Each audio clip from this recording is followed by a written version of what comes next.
Hey everybody, I'm Hunter Allen with Peaks Coaching Group. I want to talk a little bit about weight training today, and this is to the second talk I've done on weight training. So if you haven't listened and watched the first video, make sure you go back and watch that one. This is the second one here, so here's part two.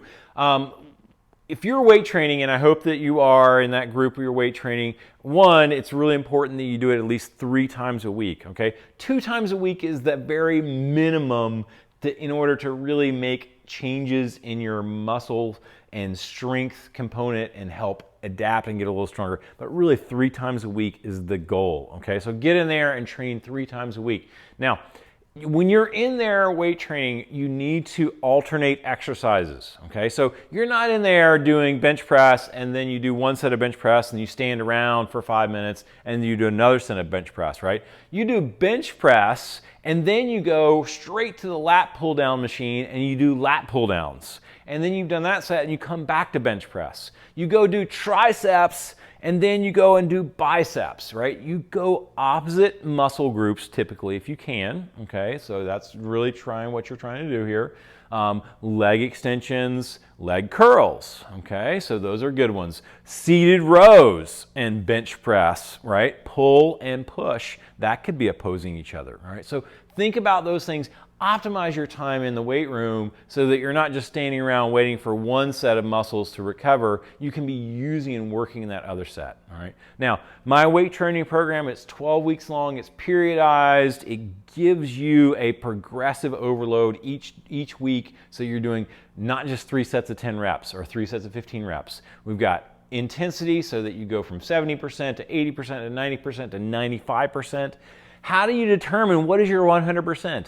Well, I don't recommend you going and doing a 1 rep all out max bench press or whatever. It just doesn't make sense. When you're doing these types of things, when you do 70% and you know that you're doing 70% because at the end of those reps, let's say you do 3 sets of 20, at the 20th one, and you know you've done 70% by the fact that you say, you know what, I could do 5 more.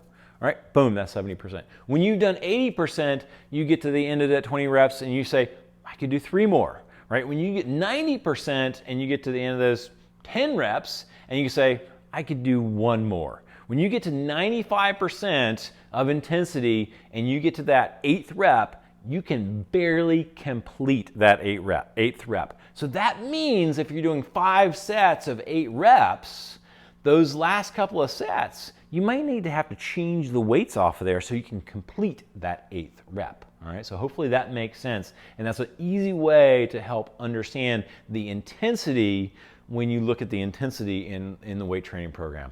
All right, last thing on weights. Always get in abs. Always get in your core. You have to have a strong core. You have to have a strong lower back as well. Make sure you're doing those core exercises as well. Crunches, leg raises, lowering your legs. I mean, do all kinds of twisting type exercises so that you're getting the side here. We don't do a lot with our side on the bicycle. You know, we're in a very just straight up and down, you know, moving this way all the time. We're never moving from side to side. So it's important that you get some of this girdle, this piece of the component into that crunching type effort. All right, so get ab crunches in. You can do tons and tons of ab crunches as well.